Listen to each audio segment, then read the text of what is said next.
Hey, I'm at the Canadian International Auto Show in Toronto, and we're checking out all the exhibits here. We're in the classic and cool car section to start off with, but we'll be looking around at the other sections as well. A lot of 50 different manufacturers, and this Canadian Auto Show has been going on since 1974, only shutting down for 2 years during COVID. So we're gonna check out a few things, and I'll point out and look at a couple of my favorite cars along the way here.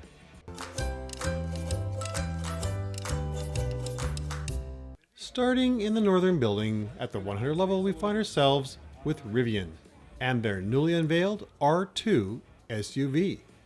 If you've seen the R1 truck, this will look very familiar with the same bones and many of the same styling features. One of the reps here asked me, "How's it going, boss?" To which I discovered I really wasn't a boss, and everyone at his booth had been called a boss the whole day. After some discussion, we compromised, and my new title was Super Boss. Well, I soon found out there is no lack of simulation driving booths at the show, but the SimStaff one was, I think, the most popular.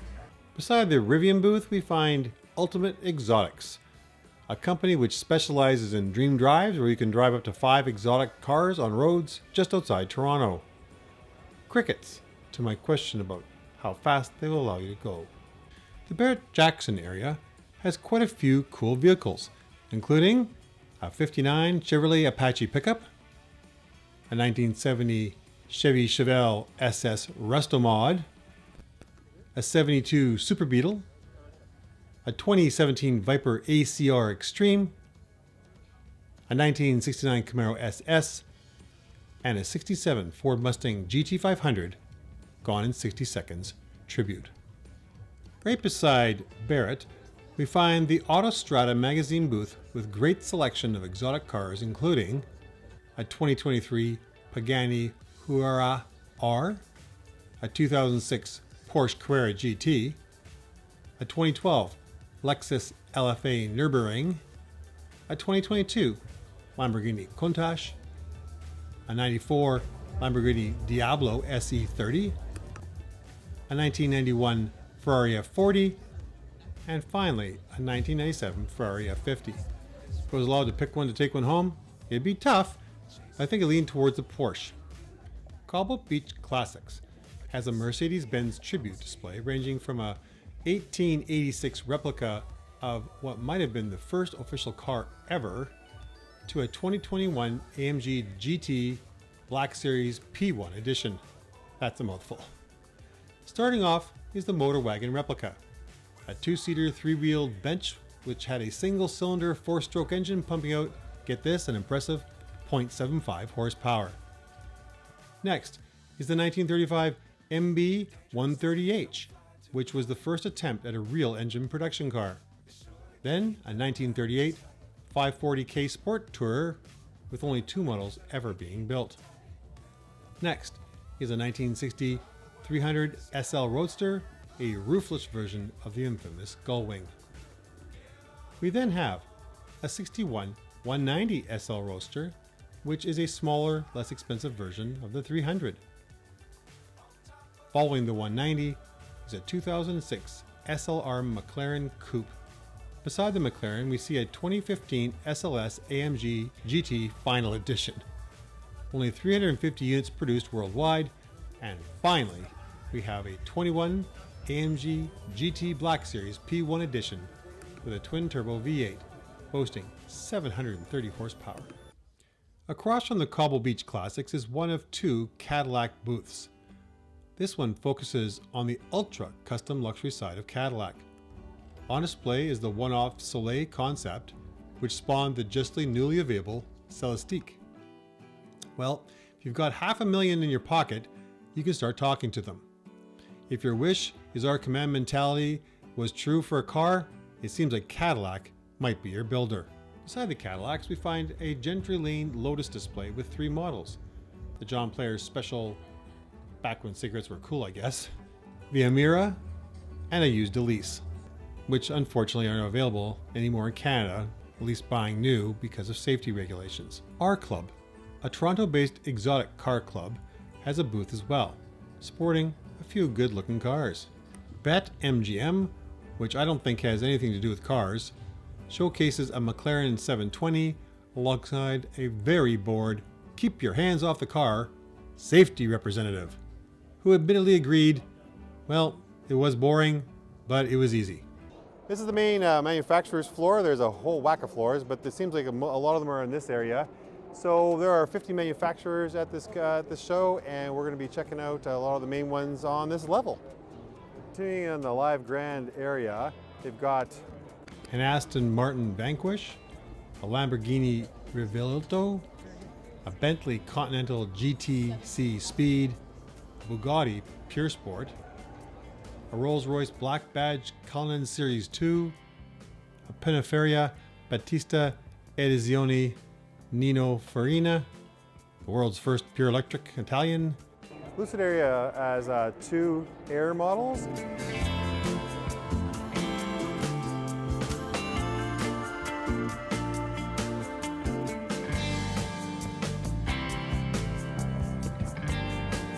And the new, yet to be released, Gravity model.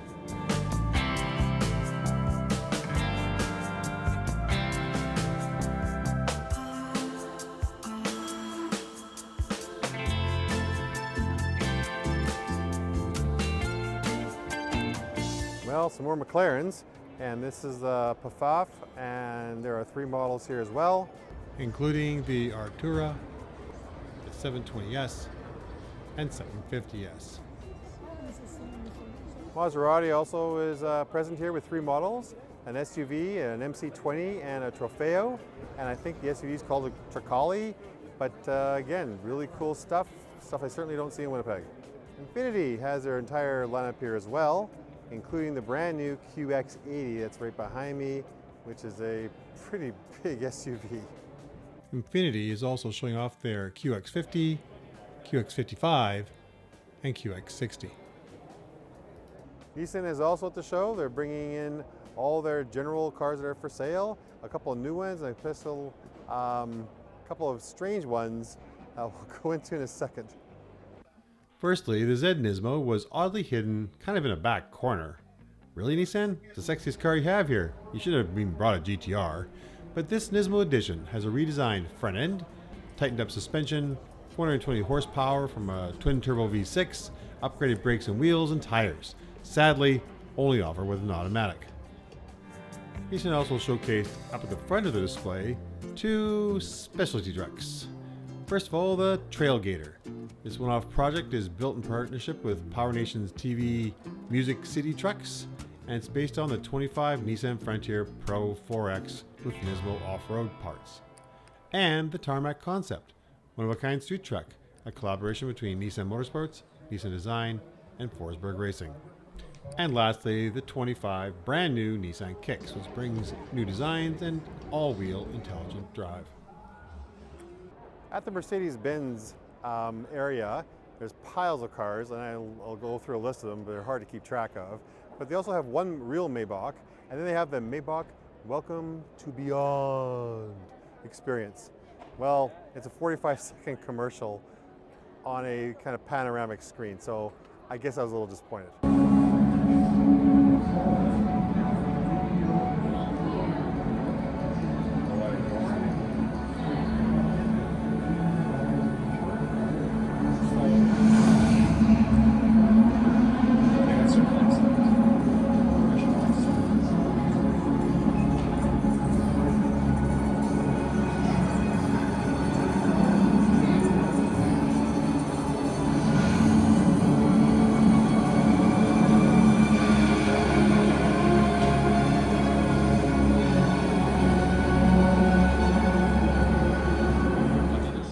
Mercedes-Benz does have a pretty expansive display, showcasing a variety of their current vehicles, all of which the names are confusing.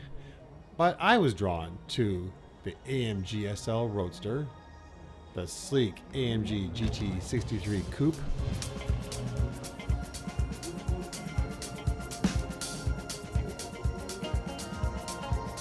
and the opulent Maybach EQ680 SUV.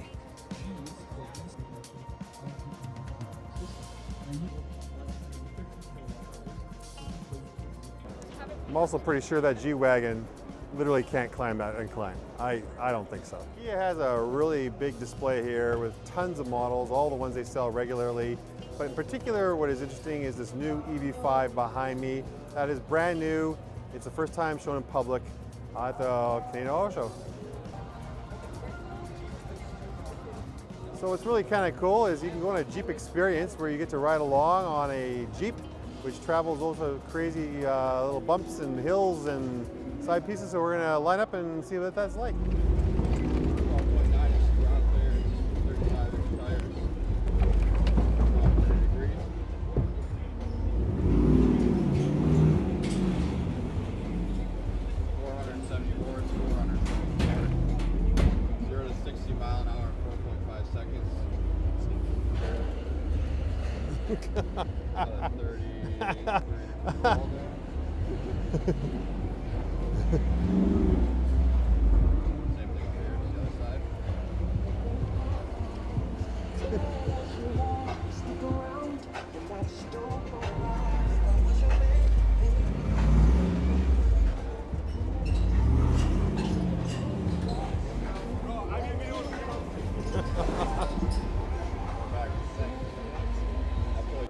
Super has a really big display here, considering they're kind of a smaller player.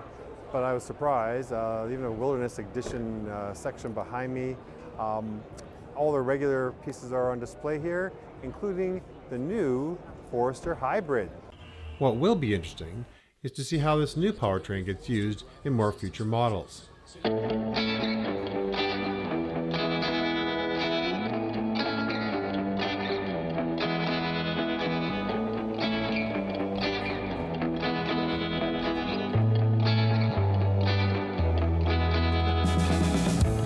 You are squashed with there, buddy. The manufacturers I was a little bit surprised was here is VinFast, and that's a Chinese electric car company, and they have 4 different models, 2 of which they've been selling in Canada for a little over a year, maybe a year and a half, and 2 that are basically brand new and going to be released into the market sometime this year. The Stellantis exhibit, which you know more as Chrysler, Dodge, Jeep, Ram, has again most of their stuff that's available for sale during this year. There's a couple of new vehicles here, including the brand new electric Charger, which is really cool. They also have the RHO on display with the new 6-cylinder twin turbo in it.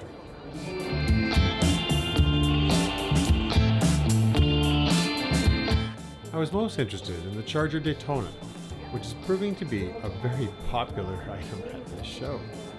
And I gotta admit, it looks pretty great in that sporty orange paint. Believe it or not, it actually sounds like a muscle car with a huge subwoofer speaker system mounted in the lower bumper. And that it's a hatchback was also a big surprise for me.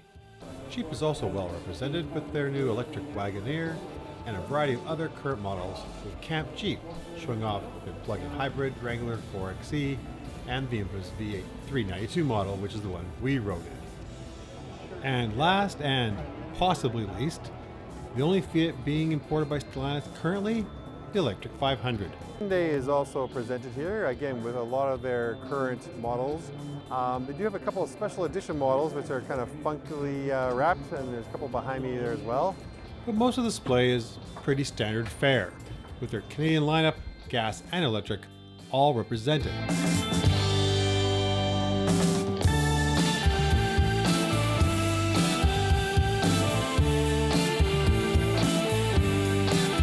On display, but you couldn't really touch it, was the new Ioniq 9, a large electric SUV, which looks again very interesting.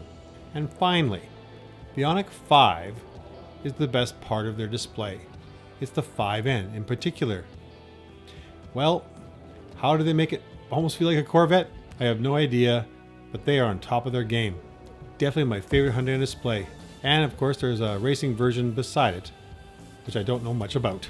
Well, for only the second time ever, Ineos Grenadier, by far the least familiar brand I've ran into at the show, is showcased by 2 vehicles, both powered by a 3-liter BMW turbocharged engine.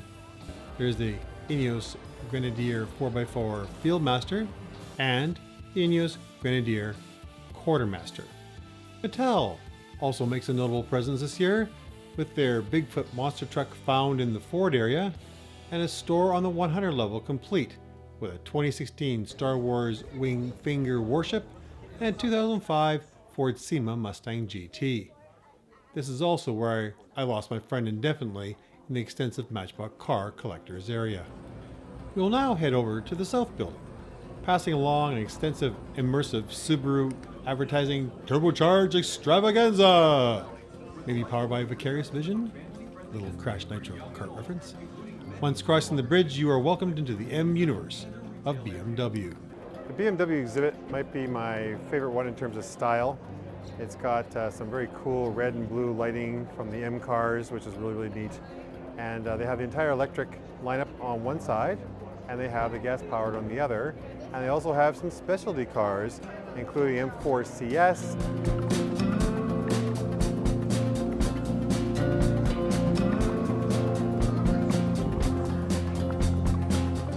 a nice M2, which I kind of would like to have one.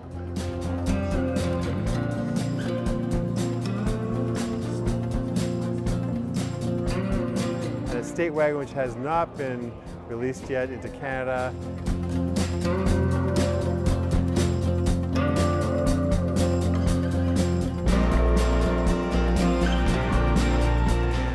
And the coolest coffee bar I've seen. At the show, they are showcasing their electric i4, i5, i7, and iX. Also on the other side of the hallway is their gasoline-powered X1, X3, X5, X7, and XM hybrid. Motorcycle fans will also be impressed by the 3 showcased BMW bikes. If you want to stand in line and give some personal information, you can get a photo beside their hybrid V8 race car. We now leave the 600 level and travel down to the Castrol alley on the 700 level.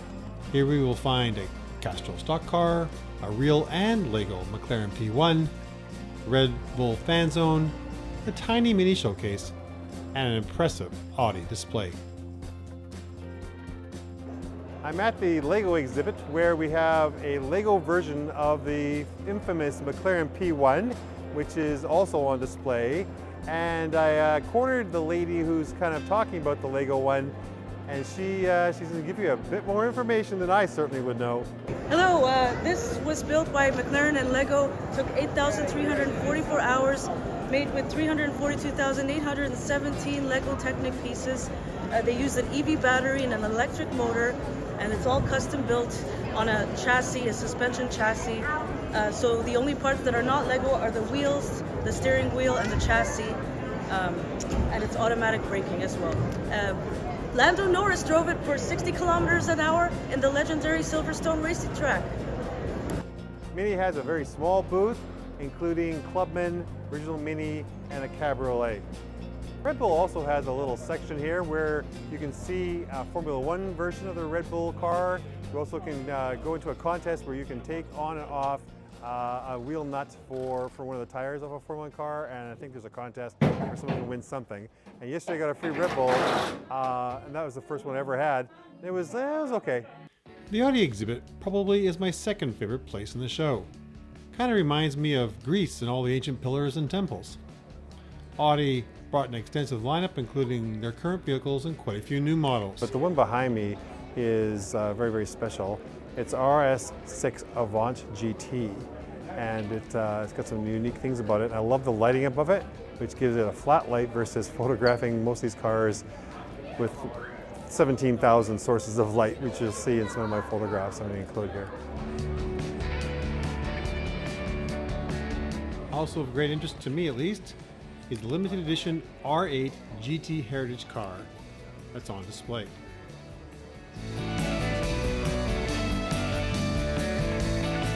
Dropping another level brings us to the massive 800 section. Ford has not always been at the Canadian Auto Show, but they're back. And so they have their usual regular lineup here, but there are a few specialty vehicles that I'm actually pretty excited about. My dad was a Ford guy. My first Mustang, or my first car was a Mustang 68 version that we restored together. So I've had a decent amount of Fords, and some pretty nice ones too. But my three favorite vehicles here are the Ranger Raptor, the Bronco Raptor, and the Mustang GTD. There is supposed to be a Mustang electric bike around here someplace, but I can't find it. Ford is also showing off their regular line of SUVs and trucks, but notably the Ford Expedition was on a pedestal, boasting a new split-gate rear hatch system. I still don't think the Mach-E is a real Mustang, but at least they've made now a cool dirt and gravel inspired rally version. But let's cut to the chase and get to that GTD. Inspired by a track-only Mustang GT3 race car, the first ever Ford Mustang GTD is a supercar, Canadian built at Multimatic in Ontario, Canada. It's powered by an 815 horsepower V8 engine, has an 8-speed dual clutch transmission, and uses a unique semi-active suspension, complete with a tiny window to see its workmanship. It is also the first American car to run the Nürburgring in under 7 minutes. Well, what car show can't have a monster truck? Here they have the Bigfoot, the original crazy built monster truck.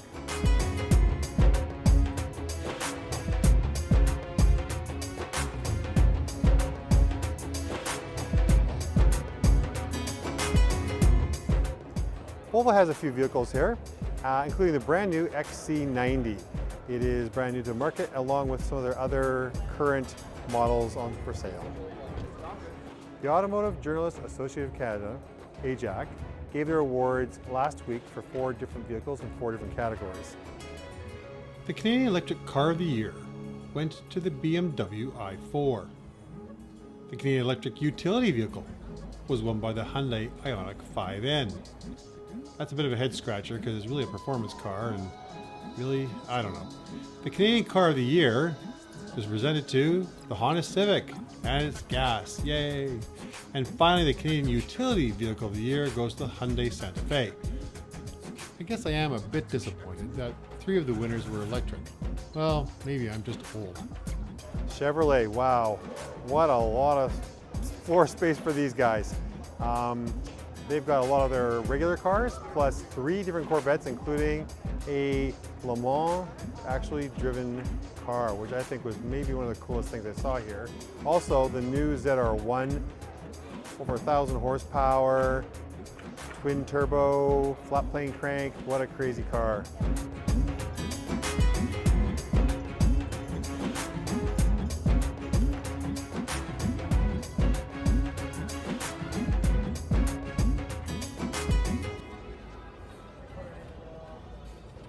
Alongside those Corvettes, the list of vehicles is also quite extensive. This includes a full line of EV vehicles, the Equinox EV, the Blazer EV, Silverado EV, plus all their gasoline counterparts. Also represented here is the tiny Trax and the massive Suburban. Further down the Chevy exhibit, we find a variety of trucks, including some Colorados, some 1500s, and also a 2500 HD. Buick doesn't have a large area here because they only have a few models for sale, but the most notable is the 2025 Buick Enclave. Also on display are a few versions of the Envision and also the Envista. GMC is quite well represented here with a lot of their trucks and a few of the new electric Hummers, which are pretty interesting. Also on display is the Sierra EV Denali, which is making its Canadian International Auto Show debut, alongside the new 2025 GMC Yukon AT4 Ultimate and the 2026 GMC Terrain Denali. Toyota also has their whole lineup sitting here with lots of SUVs, truck, some sports cars, but the new one is the new 2025 4Runner. The 4Runner comes with a 4-cylinder turbo engine with 278 horsepower or a gas-saving hybrid model with 326. Other than that brand new vehicle, the rest of the floor space is full of their regular lineup, including cars like the Corolla, the Prius, and the Crown. Also present are the Tacoma and Sequoia trucks, the Sienna minivan, and SUVs like the RAV4, Highlander, the Sequoia, and the Land Cruiser. My favorites are the 3 sports cars hidden at the back, which include the Supra, GR86, and GR Corolla. Oh, did I mention that I won a fancy Toyota sticker? Lexus has quite a few nice cars here. Nothing brand new for 2025, but a good smattering of sedans, SUVs, and a really nice convertible.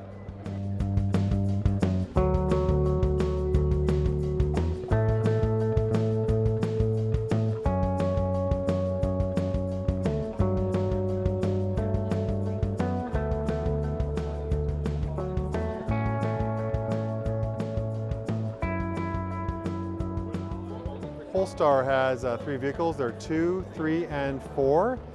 And not a great selection, but still a pretty cool small exhibit. Tesla's here, including the often maligned Cybertruck. Also on display is the Model X, the Model S, and the new Model Y. Lincoln has 4 vehicles in their display, including a new 2025 Navigator. The 25 Navigator also features the Lincoln Digital Experience, which comes to life through a, believe it or not, 48-inch panoramic display. Lincoln has a digital sense option, which sounds crazy, which allows drivers to disperse Lincoln-designed fragrances throughout the cabin. Also on display is the Corsair, the Nautilus, and Aviator. Cadillac has quite a good showing here, including my favorite, the CT4 Blackwing. The CT4 Blackwing is a crazy great sports car that just happens to be a Cadillac sedan. The fact that you can still get a manual transmission in these cars is very special. On display is the CT4 version and the CT5. Also on display is the all-new, all-electric Cadillac Optique and Vistique, and the Cadillac Lyriq and Escalade IQ. The display is rounded out with a redesigned gas-powered 2025 Cadillac Escalade. So the Ontario Police is also here with all sorts of really neat vehicles, including some attack assault things. So whatever you do, don't have a crime here. So what was cool and what was crap? First, the cool. The Mustang GTD is flat out cool. Admittedly, I am a specialty Mustang fan, but who would argue with me with it being the very first American car to beat the 7-minute Nürburgring time? The time's even more impressive as it's secured on a cold and damp track day. Also cool is the 24 Hours of Daytona winning Corvette with all its blemishes and ugliness. Also, the drivable Lego P1. I'll also throw onto this list the powerful Corvette ZL1. And while I'm not a Dodge fan, the Charger looks pretty great, but I'd hold out for a gas-powered model. On to the crap list. First up, the ZL1 Corvette. Yeah, I realize I just listed it as cool, but I also think it could have been so much more. I think the black paint maybe hid too much of its wide bodywork, and without the kinda, crazy back wing, I would be hard-pressed to tell it was something special. The Z06 probably is still my favorite flavor. Also crap is AJAC picking 3 electric vehicles out of 4 for the winners. Has no one got the memo there that people really aren't buying full electric and manufacturers are going down hard on hybrids? And the last crap award goes to the Cadillac Celestiq. $500,000? This isn't a Rolls Royce. It's come to market too late, and with the Lyriq boasting many of the same parts, where is the value, Cadillac? Please like and subscribe, and as always, a big thanks for watching.